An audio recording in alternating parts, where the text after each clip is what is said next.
পরিবর্তন এই সংসারের শাশ্বত নিয়ম।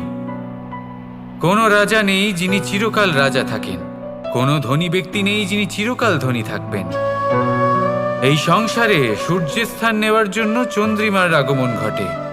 কোনো স্থান যাকে পতিত বলা হয়েছিল সেখানে মহল তৈরি হয়েছে, কোনো স্থান যাকে আজ মলিন বলা হয়েছে কাল সেখানে মন্দিরও স্থাপন হতে পারে। কোনো ঋতু চিরকালের জন্য থাকে না, কখনো সময় চিরকাল একরকম থাকে না। আজ যে আপনার কাছে রয়েছে কাল অন্য কারোর ছিল, আজ যে আপনার কাছে রয়েছে কাল তা অন্য কারোর কাছে চলে যাবে। আপনার সাথে কিছু থাকলে তা হলো আপনার কর্ম, কিন্তু সেই কর্মের পরিণামও আপনার নয়। আপনি শুধু কর্ম করুন, বাকি সবকিছুই পরিবর্তনশীল।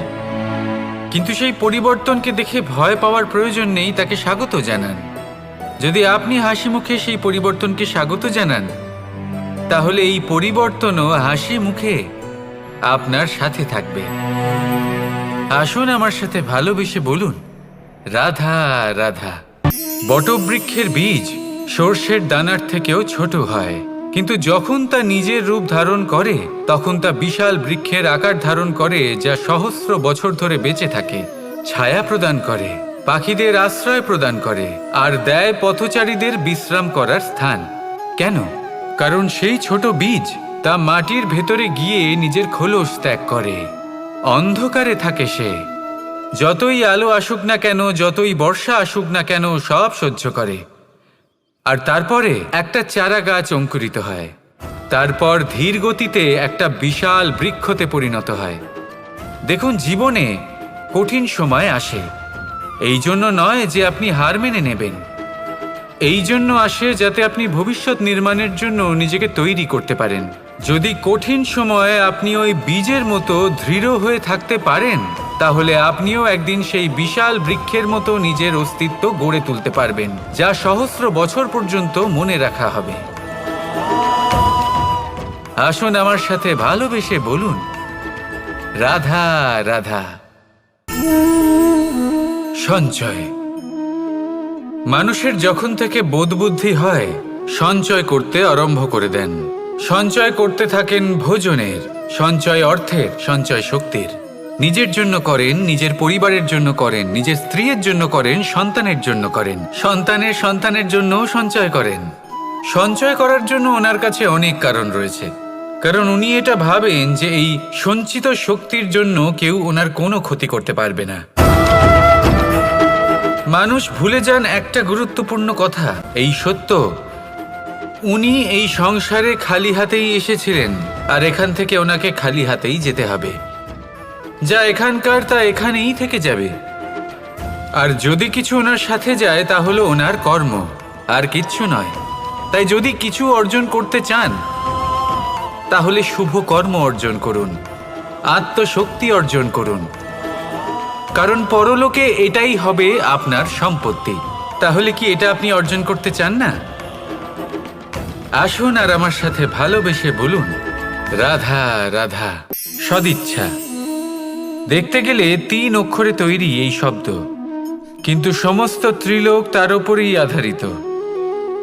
আপনি এই সংসারে এসেছেন, তখন অবশ্যই শ্বাস নেবেন, কিন্তু তার বদলে আপনাকে কিছু তো দিতেই হবে।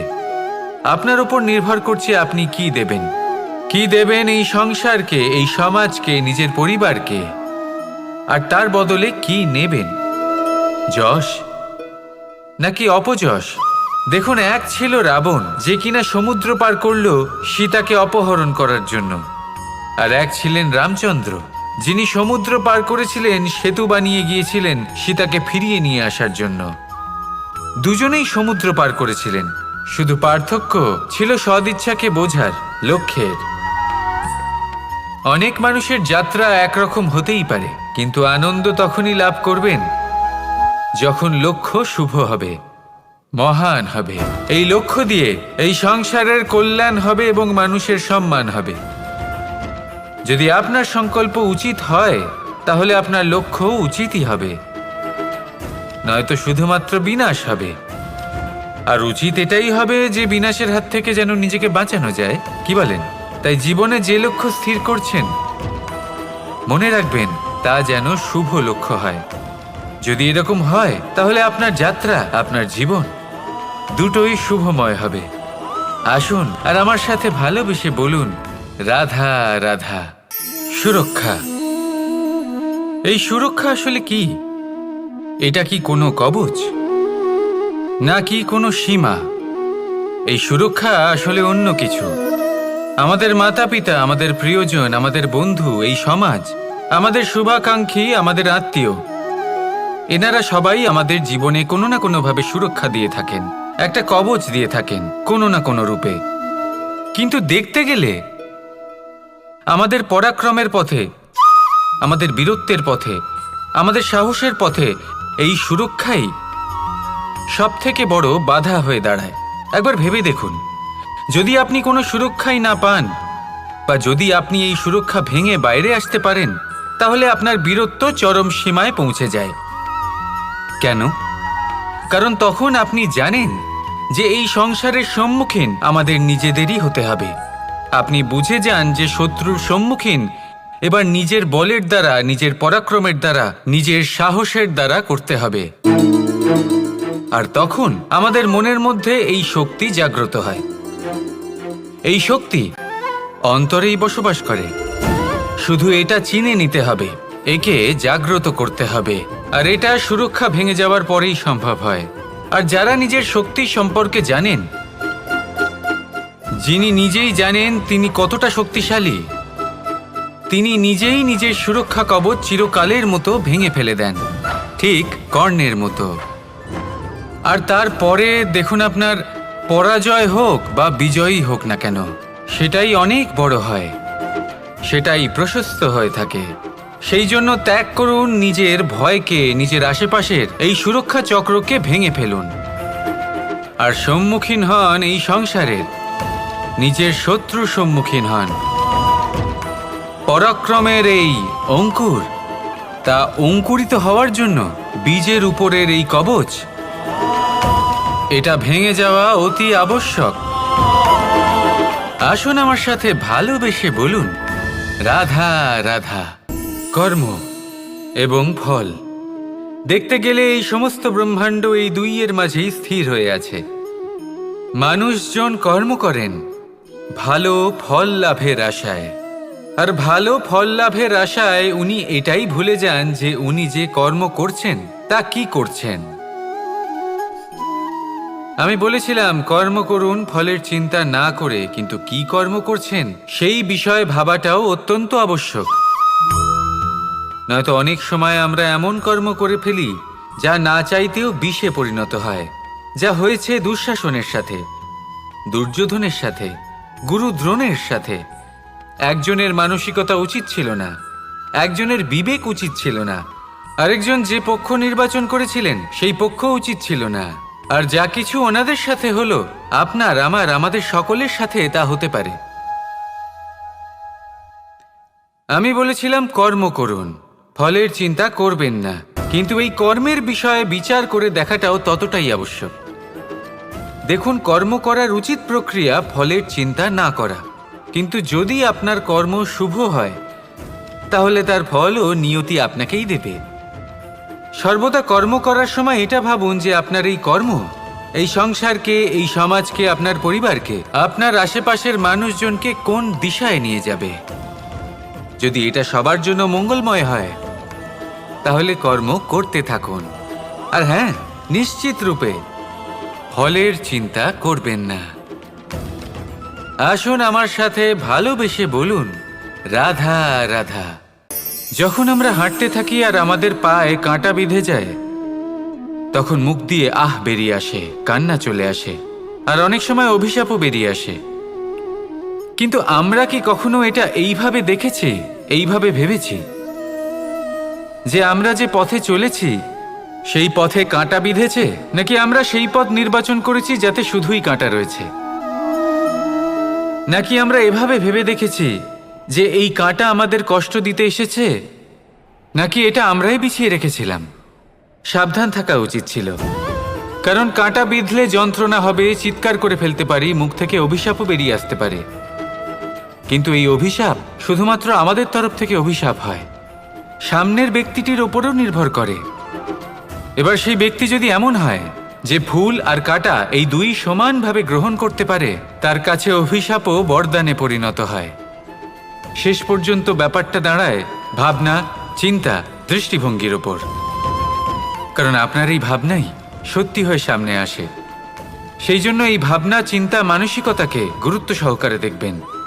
এই বিবেচনা নিয়ে বিবেচনা করতে শিখুন।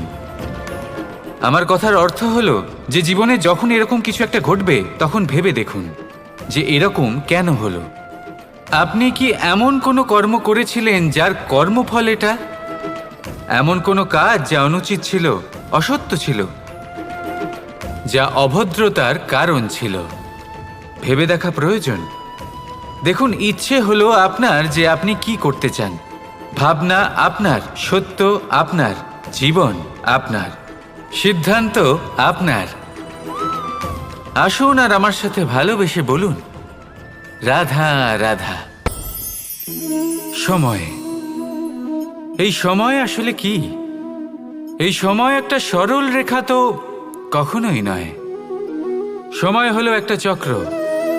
যেখানে এর আদি সেখানেই হলো এর অন্ত, আর যেখানে তা শেষ হয় সেখান থেকেই তার শুরু হয়।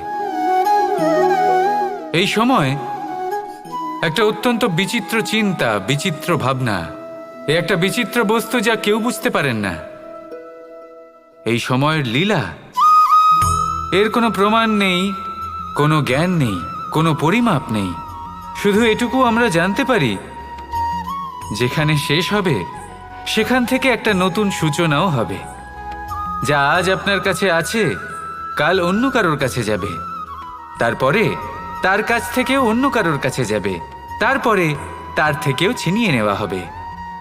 এই নিয়তির একজনের কাছ থেকে অন্যজনের কাছে আদান প্রদানের এই সময় হলো আপনার সময়। এই সময়ের সদ্ব্যবহার করুন, এই সময়কে বাঁচুন। আপনাকে শুধু এটাই সুনিশ্চিত করতে হবে যে আপনি কোন পক্ষে আছেন। আর সত্যি বলতে কি, আপনার জীবনের পরিণাম নির্ভর করে আপনার নির্বাচনের ওপর। আপনি কোন পক্ষ নির্বাচন করছেন। তাহলে মনে রাখবেন, জীবনে সেই পক্ষই নির্বাচন করবেন যা চয়ন করার পরে আপনি সুখ অনুভব করবেন, আপনি সন্তোষ লাভ করবেন, প্রসন্নতা লাভ করবেন। আর আমি এটাই সুনিশ্চিত করব যে এই পক্ষ যেন শান্তির পক্ষ হয়, এই পক্ষই যেন প্রেমের পক্ষ হয়।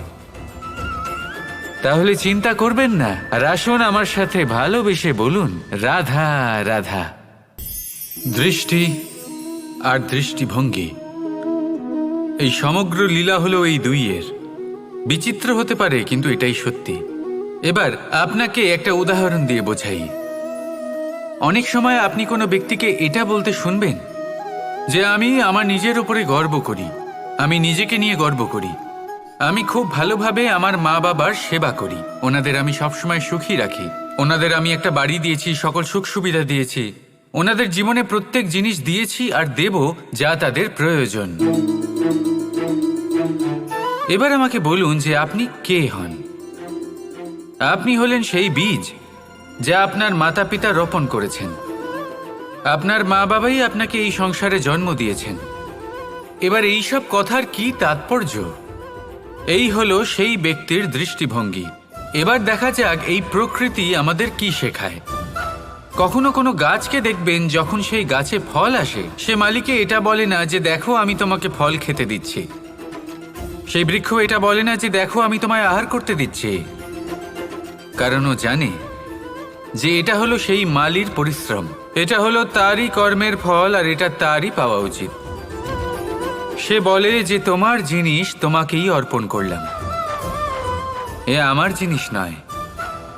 ও জানে সেই মালির গুরুত্ব আসলে কি।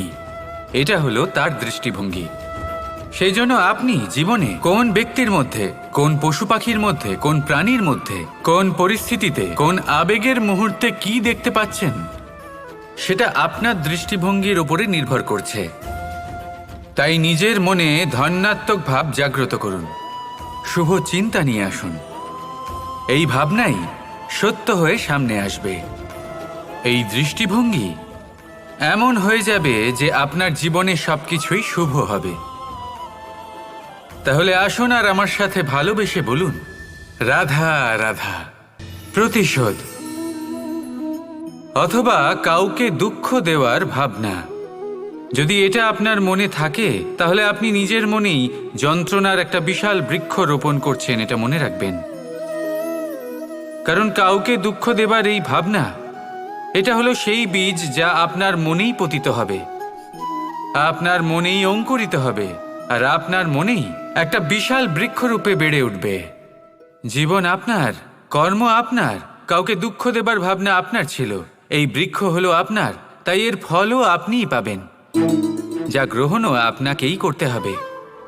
মনে রাখবেন, যে মানুষ এটা ভাবে যে আমি ওকে দুঃখ দেব, ওকে কষ্ট দিতে চাই আমি, সেই মানুষই দুঃখ আর কষ্ট পেয়ে থাকে।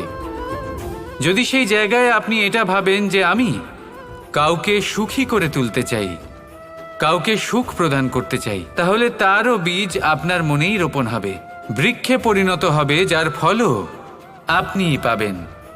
এখানে বিষয়টা হলো শুধু মানসিকতার চিন্তা, যা সত্য হয়ে আপনার সামনে আসে। তাহলে এই মানসিকতা শুভ করুন, সবার জন্য মঙ্গল কামনা করুন। অন্যের মনে আপনার জন্য ভালো চিন্তা থাকুক বা না থাকুক, আপনি সবার জন্য শুভ চিন্তা করে কর্ম করতে থাকুন, তাহলে আপনার সাথেও ভালোই হবে। তাহলে আসুন আর আমার সাথে ভালোবেসে বলুন, রাধা রাধা। সুখ আর অভিজ্ঞতা, এই দুই জীবনে একসাথে কখনোই আসে না। মনে রাখবেন, যেখানে সুখ থাকে সেখানে অভিজ্ঞতা থাকে না, আর যখন এই সুখ আমাদের জীবন থেকে দূরে চলে যায়, তখন আমাদের জীবনে আসে এই অভিজ্ঞতা। পরমাত্মা, প্রকৃতি, নিয়তি এই অভিজ্ঞতাকে আমাদের জীবনে পাঠান, যাতে আমরা একটা অত্যন্ত গুরুত্বপূর্ণ শিক্ষা, একটা জ্ঞান প্রাপ্ত করতে পারি। এই অভিজ্ঞতা আমাদের শেখায় যে অতীতে এমন কি হয়েছিল যা আমাদের করা উচিত হয়নি। আমাদের শেখায় ভবিষ্যতে এমন কি আছে যা আমাদের করা উচিত আর কি করা উচিত নয়। দেখতে গেলে এই অভিজ্ঞতা আমাদের সেই শিক্ষা দেয় যার জন্য আমরা সুখের দিকে উচিতভাবে অগ্রসর হতে পারি। সেই জন্য জীবনে যখনই দুঃখ আসবে, দুঃখের এই সময় আসবে, তখন হতাশ হবেন না। বোঝার চেষ্টা করুন এই পরিস্থিতি কেন এসেছে, কি শিক্ষা দিতে এসেছে। যদি আপনি সেই জ্ঞান লাভ করেন, সুখের পথে অগ্রসর হন, তাও উচিত রূপে, তাহলে এই অভিজ্ঞতার উদ্দেশ্য পূরণ হয়ে যায়। তাহলে আসুন আর আমার সাথে ভালোবেসে বলুন, রাধা রাধা। জীবনে শিখরে পৌঁছানোর জন্য মানুষের কি প্রয়োজন হয়ে থাকে? সিঁড়ির। কিন্তু তাও প্রত্যেক মানুষ, প্রত্যেক ব্যক্তি শিখরে পৌঁছতে পারেন না। এর কারণ কি? কারণ একটা হতে পারে যে মানুষ কল্পনা করতে থাকেন কিন্তু সিঁড়ি খুঁজে পান না। কিছু মানুষ খুঁজে নেন কিন্তু তা পেয়ে এতটাই প্রসন্ন হয়ে যান যে তারপর আর কোনো কর্মই করেন না। খুব সোজা ব্যাপার। অনেক মানুষ সিঁড়ি খুঁজে পান না, আর যদি পেয়েও যান তাও যতক্ষণ না তাতে চড়ছেন সেই শিখরে পৌঁছবেন কি করে? যতক্ষণ না আপনি পরিশ্রম করছেন, যতক্ষণ না সেই সিঁড়িতে আপনি চড়ছেন, যতক্ষণ না ক্লান্ত হচ্ছেন, আপনার পায়ে হাঁটুতে ব্যথা না হচ্ছে, ততক্ষণ এই শিখরে পৌঁছানোর সৌভাগ্য লাভ করতে পারবেন না। তাহলে কল্পনার সাথে কর্ম করুন, পরিকল্পনার সাথে পরিশ্রম করুন, সব কিছু পাবেন। আসুন আমার সাথে ভালোবেসে বলুন, রাধা রাধা। সমস্যা, কঠিন সময়, সংকট, বিপদ কার জীবনে নেই? প্রত্যেকের জীবনে আছে। কিন্তু আমাকে একটা কথা বলুন, যদি নৌকায় ঢেউকে ভয় পেতে শুরু করে, তাহলে সাগর পার করবে কে? কখনো কোনো ছোট্ট পিঁপড়েকে দেখেছেন, যে আকারে হয়তো ছোট হতে পারে কিন্তু বড় শিক্ষা দিয়ে যায়? কিন্তু আমরা শিখিই না। এবার দেখুন একটা পিঁপড়েকে, যে ভোজনের খোঁজে বাইরে বের হয়, একটা ছোট্ট দানা তুলে নেয়। ছোট দানা তোলে কারণ তার থেকে বেশি সে তুলতেই পারবে না। সে দানা নিয়ে চলতে শুরু করে, কোনো দেওয়ালে উঠে পড়ে, আবার পড়েও যায়। সেই দানা দূরে কোথাও একটা পড়ে যায়, তা আবার খোঁজে, তুলে নেয়, আবার চলতে থাকে, পড়ে যায় আবার ওঠে, পড়ে যায় আবার ওঠে, সেই দানাটা রেখে দেয়, আবার বেরিয়ে পড়ে ভোজনের খোঁজে। পরিশ্রম করতে থাকে কিন্তু হার মানে না। এই শিক্ষাই তো আমাদের প্রাপ্ত করতে হবে। নিরন্তর পরিশ্রম আর নির্ভীক হয়ে কর্ম করে যেতে হবে। এটাই হলো সাফল্যের মাধ্যম, এটাই হলো জয়ের মন্ত্র, অচ্যুত অজয় অস্ত্র। তাহলে আসুন আর আমার সাথে ভালোবেসে বলুন, রাধা রাধা। আমরা সকলে চাই আমাদের জীবনে সাফল্য আসুক। আমরা চাই যে এই সংসারে আমাদের খ্যাতি ছড়িয়ে পড়ুক। আমরা চাই যেন আমরা আলোচিত হই। কিন্তু শুধু চাইলেই কি যায় আসে?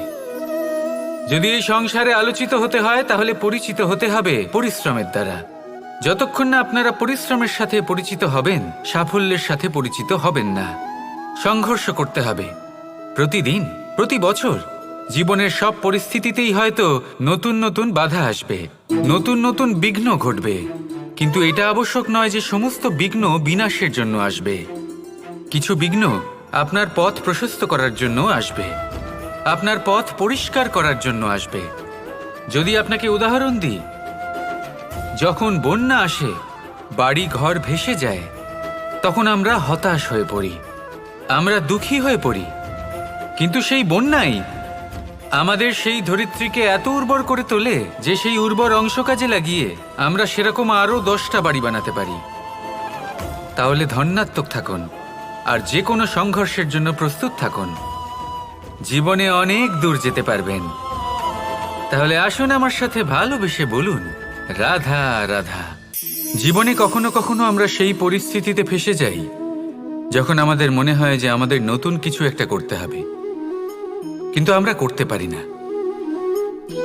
কারণ কোথাও না কোথাও আমরা রীতির দ্বারা আবদ্ধ, আর আমরা সেই রীতি ভাঙতে চাই না। কেবল একটাই প্রশ্ন আসে মনে, আশেপাশের মানুষ কি বলবে, আশেপাশের মানুষ কি ভাববে। আপনাকে একটা প্রশ্ন করি, কারা এই মানুষজন? আপনার জন্মের সময় এই মানুষজন কোথায় ছিলেন? যখন আপনি কোনো সমস্যায় পড়েন তখন এই মানুষজন কোথায় থাকেন? এগিয়ে এসে কি আপনাকে সাহায্য করেন, নাকি সেই সমস্যার সমাধান আপনি নিজেই করেন? এইসব মানুষজনের চিন্তা ত্যাগ করুন যদি আপনি জীবনে বাঁচতে চান। ভেবে দেখুন জীবনে কি কি শুভ আছে আর কি কি শুভ করতে পারেন।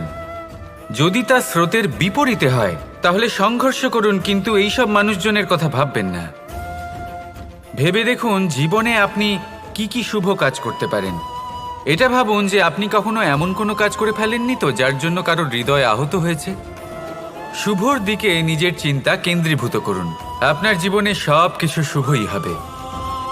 তাহলে আসুন আমার সাথে ভালোবেসে বলুন, রাধা রাধা। আজকাল আপনি দেখে থাকবেন যে মা বাবা শুধুমাত্র সন্তানকে ভালোবাসেন তা নয়, তাদের মোহেও জড়িয়ে পড়েন। বিদ্যালয়ে যখন পাঠান তখন সমস্ত সুযোগ সুবিধা দিয়েই পাঠান। চেষ্টা করেন যে সবসময় যেন সন্তান তাদের চোখের সামনেই থাকে। কিন্তু ভুলে যান এক অত্যন্ত গুরুত্বপূর্ণ কথা, যে সন্তানকে এক নতুন দৃষ্টিভঙ্গি দেওয়াই হলো ওনাদের কর্তব্য। সেই জন্য পুরাতনকালে শিষ্যদের গুরুকুলে পাঠানো হতো, বাড়ির থেকে দূরে। কারণ বাড়ি ছেড়ে যাওয়া এক সন্তানের জন্য, এক শিষ্যের জন্য অত্যন্ত শুভ লক্ষণ হয়। যখন সে বাড়ির থেকে দূরে, গৃহস্থের থেকে দূরে থাকবে, তখন এই সংসারকে সে এক নতুন দৃষ্টিভঙ্গি দিয়ে দেখবে, পরখ করবে, বুঝতে পারবে, আর সবকিছু নিজে থেকেই শিখে যাবে কখন আক্রমণ করতে হয়, কখন পিছু হটতে হয়, কিভাবে এই সংসারের সম্মুখীন হতে হয়। আর এটা আপনার দৃষ্টি ওকে শেখাতে পারবে না, ওর অভিজ্ঞতা ওকে শেখাতে পারবে। তাই মনে রাখবেন, যদি আপনি চান যে আপনার সন্তানের বিকাশ হোক, তাহলে অনেক সময় ওকে নিজের থেকে দূরে নিয়ে যেতে হয়। যদি মোহে আবদ্ধ থাকেন তাহলে ওর বিকাশ কখনোই হবে না। তাহলে আসুন আমার সাথে ভালোবেসে বলুন, রাধা রাধা। কখনো কখনো মানুষ মনে করেন যে সে নিজেই সব থেকে বেশি শক্তিশালী, তিনি হলেন জ্ঞানী। দেখুন, এটা ভালো ব্যাপার যে আপনার মধ্যে শক্তি আছে, জ্ঞান আছে, আর এটা শুধু আপনার জন্য নয়, এই সমস্ত সমাজের জন্য, দেশের জন্য, সমগ্র পৃথিবীর জন্য অত্যন্ত আবশ্যক।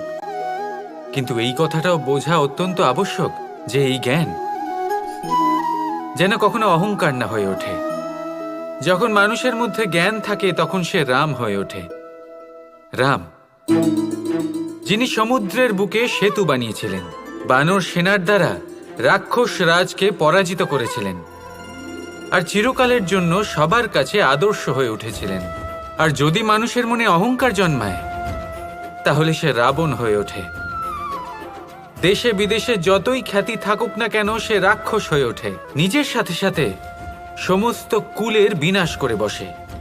এবার জ্ঞান নাকি অহংকার, আপনার কি চাই সেই সিদ্ধান্ত আপনার, আর আপনার এই সিদ্ধান্তই নিশ্চিত করবে যে আপনার কর্ম কি হবে, আর আপনার এই কর্মই নিশ্চিত করে দেবে আপনার প্রারব্ধ কি হবে।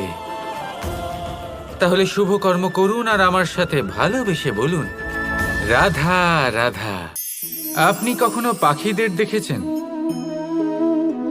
যেভাবে মানুষ তার সন্তানকে জন্ম দেয়, পাখিরাও সন্তানদের জন্ম দেয়। আর যেই তার সন্তান এই সংসারে প্রবেশ করে, সেই পাখি তাকে আগলে রাখে, তার যত্ন করে, ওর জন্য বাসা বানায়, ওর জন্য দূর কোথাও থেকে খাবার নিয়ে আসে, নিজের ঠোঁট দিয়ে ওর মুখে খাবার খাইয়ে দেয়, সবকিছু করে। কিন্তু একটা কাজ পাখি করে কিন্তু মানুষ কখনোই করে না। যখন পাখি মনে করে যে তার সন্তান বড় হয়ে গেছে, ওকে এবার ওরা শিখতে হবে, নিজেকেই আত্মরক্ষা শিখতে হবে, নিজের খাবার নিজেই খুঁজে আনতে হবে, তো সেই পাখি তার সন্তানকে বাসা থেকে বের করে দেয়। তারপর সেই পাখির সন্তান নিজে উড়তে শেখে, আত্মরক্ষা করতে শেখে এবং আস্তে আস্তে সে আত্মনির্ভর হয়ে ওঠে। কিন্তু মানুষ কি তার সন্তানের সাথে এটাই করে? কখনোই নয়।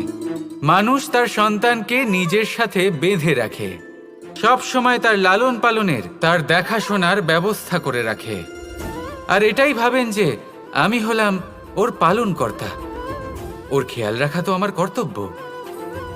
কিন্তু না, এই কাজ করতে করতে উনি আস্তে আস্তে নিজেরই সন্তানের শত্রু হয়ে ওঠেন, তার বিকাশের শত্রু হয়ে ওঠেন। তাই যখন সন্তান বড় হবে তখন অবশ্যই ভালোবাসুন, কিন্তু পাখির মতো কঠোর হওয়াও প্রয়োজনীয়, তবেই তার বিকাশ হবে। ওকে নিজের কষ্ট নিজেকেই সহ্য করতে দিন, শিখতে দিন জীবনের অনুভূতি কেমন, তবেই তার বিকাশ হবে। নয়তো সেই সন্তান আজীবন আপনার জন্য বোঝা হয়ে থাকবে, আর আপনি তার বিকাশের পথে আজীবন বাধা হয়ে থাকবেন। আর আমার মনে হয় না আপনি সেটা চাইবেন, তাই তো? আসুন আমার সাথে ভালোবেসে বলুন, রাধা রাধা। নিয়তি। রাধা আমাকে বলে, কৃষ্ণ, যদি তুমি জানো যে নিয়তিতে কি আছে তাহলে তাকে বদলে দাও না কেন? মহাদেব আমাকে বলেন যে শ্রীকৃষ্ণ, যদি আপনি এটা জানেন যে সাম্বের নিয়তি এটাই, তাহলে আপনি তাকে বদলানোর চেষ্টা কেন করেন? কেন? কারণ আমি একজন পিতা, আর পিতার কর্তব্য এটাই, তিনি যেন সম্ভাব্য সব চেষ্টা করেন নিজের সন্তানের মঙ্গলের জন্য।